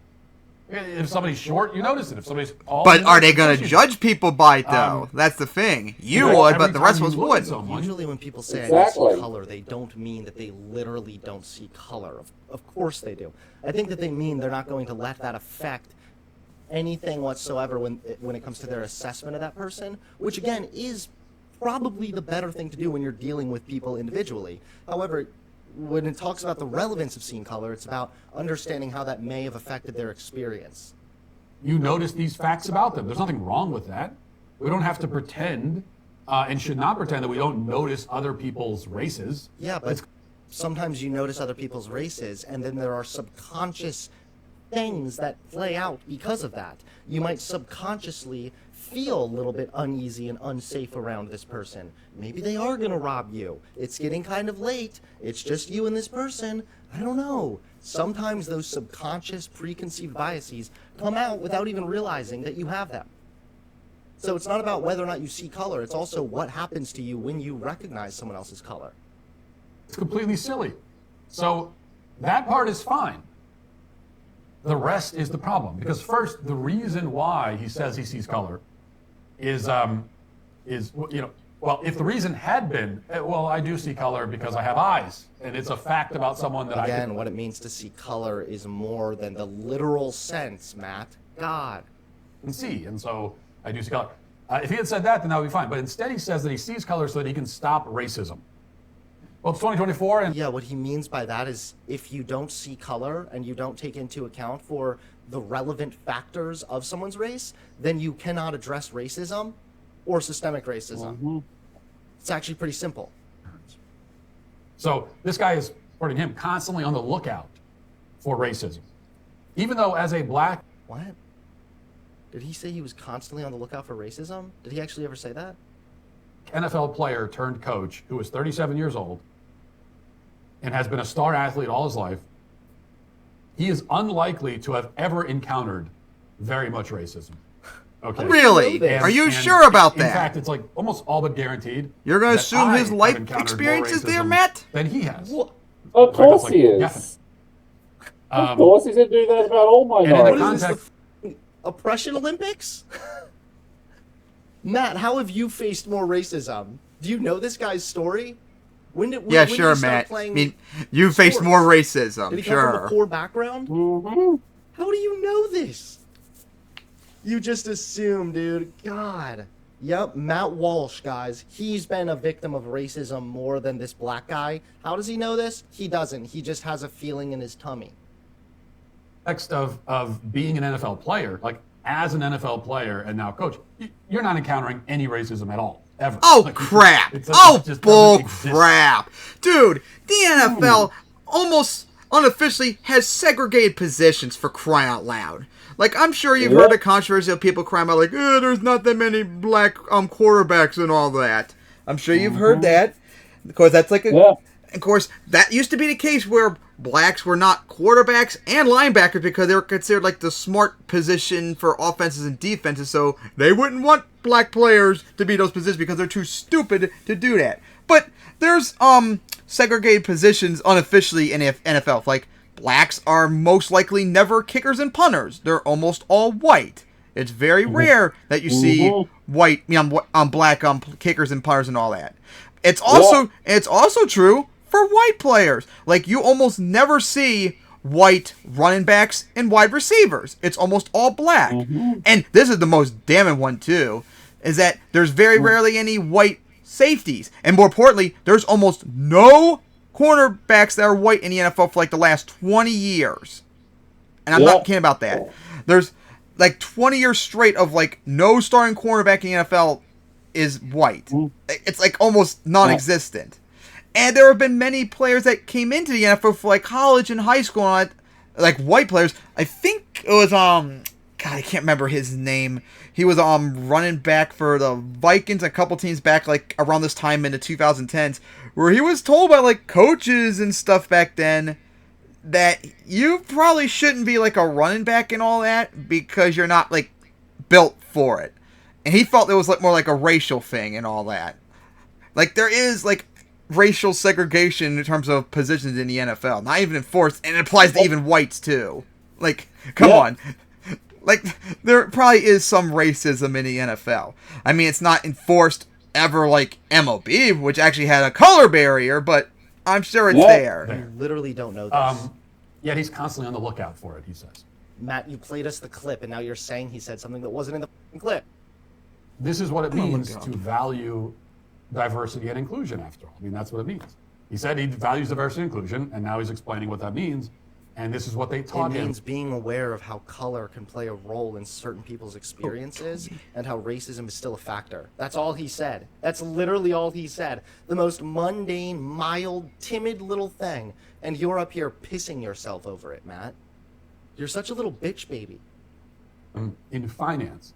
Instead of teaching him, finance. Also, just the idea What that is this two-dimensional mindset? Maybe he learned about finance and the importance of diversity. Nope, you can only learn one thing at school. anything significant at all about hiring a black coach is, of course, absurd. Again, 70% of the NFL is black or more. There are many black coaches. The NFL, yeah, but how many coaches? Like I said earlier, based upon the math off the top of my head, it's about like a quarter right now, even with 2 spots being unfulfilled at the moment. Could very well be significant. The own NFL website says NFL hits highs in diverse executives, lacks in head coaches, while continuing to face criticism and a lawsuit for lack the of Brian Flores representation lawsuit we talked among about head 2 years coaches. ago. Yep, I remember that. So see how dishonest and weaselly this Matt Walsh little scumbag is? He's over here like, well, 70% of the NFL is black, blah, blah, blah. Okay, yeah, how many of those people are coaches? Critics point to the sidelines where there are only 3 black head coaches in a sport that had 56.4% black players in 2022. So even his 70% number. That I've never heard a number that low, and I usually cover this regularly. It's like 70% of the NFL is black, so that 56 number, that's way out of proportion. So I'm a little skeptical of that one. Oh, sorry, this is black players. So maybe the entirety of the NFL is made up of more than, yeah. But either way, he's so dishonest. There are plenty of black head coaches in the history of the league and today. Now we know he's just lying, and we know that he knows his audience is too retarded to ever actually go and look this up. There is not Now, really there are that fewer many. black head coaches by proportion, which, who cares? Just like there's fewer white people by proportion in pretty much every other position. Do I need to really go by the racial demographic, usually by NFL teams by position? Yes, apparently you do. Really, Matt? You're going to really make me have to use my NFL brain right here? Okay, are you ready for a lesson, people? Are you ready? So... Okay. This is based upon my knowledge of NFL teams, like in the last few years. Quarterbacks. It's majority white, but there are minority quarterbacks, but it's still majority like white. Like I said earlier about running backs and wide receivers, almost all black. Offensive linemen, it depends on the team. Some are like almost all white, some are almost all black, some are mixed. Like it's like the most diverse position in the NFL. Defensive line is the same thing pretty much. Linebackers, kind of the same thing too. Although I think it might be towards more blacks than whites, but I'm not sure. Secondary players, like I said, almost all black. And special teams like kickers and punters, almost all white. There you go. In the NFL or on the sidelines. But how do you end up with more white head coaches than black? Well, it's because a black person who is involved at football and interested in football at that level is just more likely to get into the business as a player. And like going back, Aren't there a good number of coaches that were former players anyway? No, actually, believe it or not. It's not that common for NFL players to become coaches. Gerard Mayo is a rare exception. Usually coaches that are coached in the NFL, they start off as coaches usually, and all that. Back through childhood, if you have a black child who's very interested in football, it's the proportions tell us it's more likely that they're going to get involved as a player. Whereas if you have a white kid, Wouldn't you have a wait? plenty of white kids that play football, but as you go up and up and up, it becomes a less and less white sport, shall we say? And so, if you for that white sounds people, pretty the more cringy there, involved Matt. in the sport at that level, the more likely to do it on the sidelines. Like that's the way it works out. What? So because there's a lot of black players, that's forcing white people to want to be the coaches instead? Oh my god. No. Oh my god. Do I have to explain this once again? Oh my god. Yes, because remember Matt Walsh is a Nazi, so he's retarded.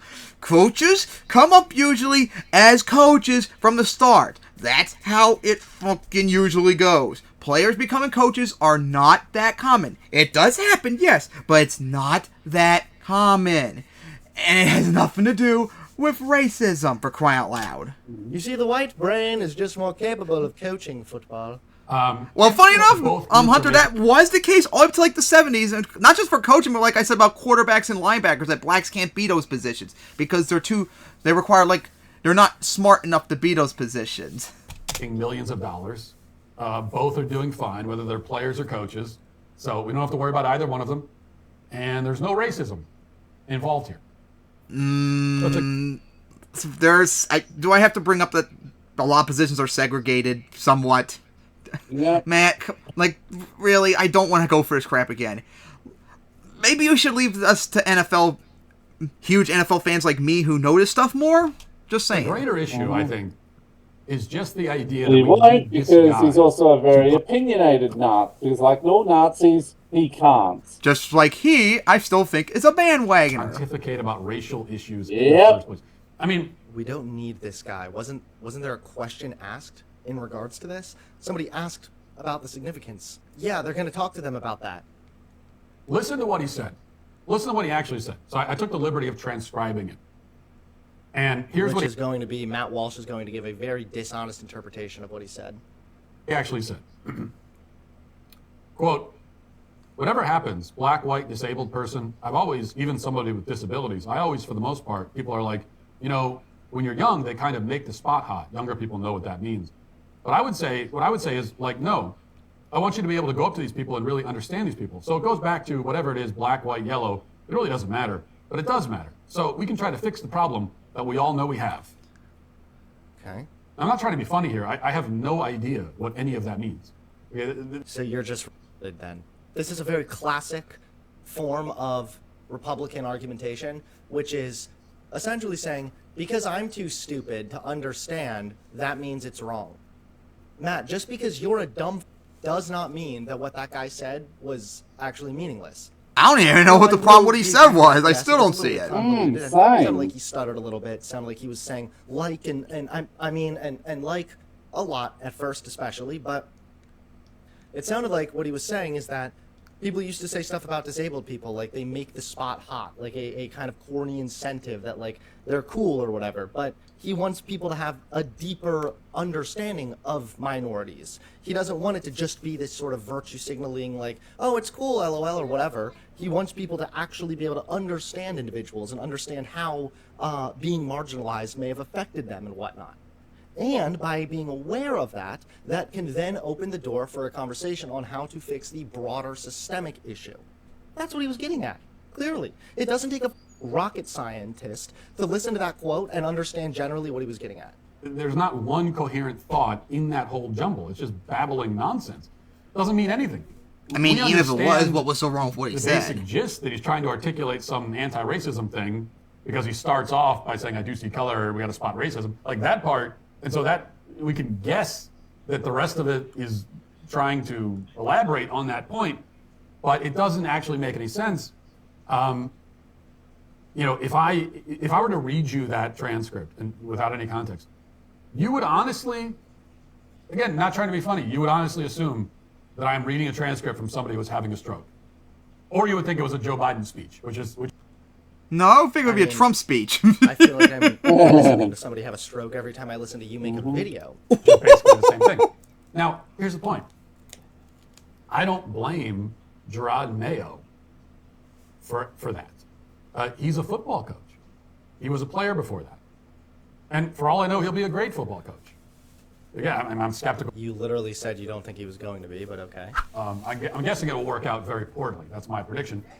In fact, I'm even more sure that it will work out poorly after watching the introductory press conference for the new coach yesterday. He could end up being, plenty of coaches that have been hired at that age, and end up being great coaches. So he could be a great coach. He knows plenty about football. He knows a lot more than I do about it. And I know a lot more about than you. He's not a philosopher. That's why we don't need any time. You got any He was people asked the question. What? This guy isn't trying to get on a radio station, okay? He's not starting his own syndicated political show. He was asked a question that related to the fact that it's pretty unique that he is a black man being put in a position of head coach in the NFL. Most of the time, you get these people in sports, they're asked some question at a press conference. Tell us about the significance of the racial this and that. what they have to say is, if you can even understand what they're trying to say, it's like the dumbest thing you've ever heard, because this is not what these people. He's just insulting. He hasn't even said anything of substance. It's not their job, right? And this is not. They live their lives obsessed with football. This is all they think about is football, which makes a lot of sense if you're in the football business. But we don't need these guys to give us sermons. And in fact, he wasn't giving a sermon, you idiot. He was he was responding to a question. It's funny how his main complaint was that it was hard to understand what that guy was even getting at. But yet, what was Matt's argument? Literally, what I don't know anything about the NFL, and I'm a bandwagoner. Kind of like systemic racism. The NFL is not racist. Sure, they have segregated positions somewhat, but let's not talk about that. Why is that? Yeah. Why is it that if you have a black-sounding name, you're less likely to get a call back on your resume compared to people with the exact same qualifications who just have the name like Jake or a white-sounding name? Why is that? Okay, clearly these are certain issues.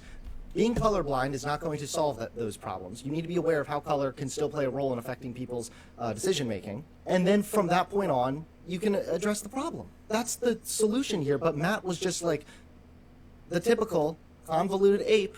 But then again, that is Matt Walsh for you. So yeah, what do you guys say about that? Matt Walsh not knowing anything about the NFL and pretty much confirming to me that he's a bandwagoner. Yeah.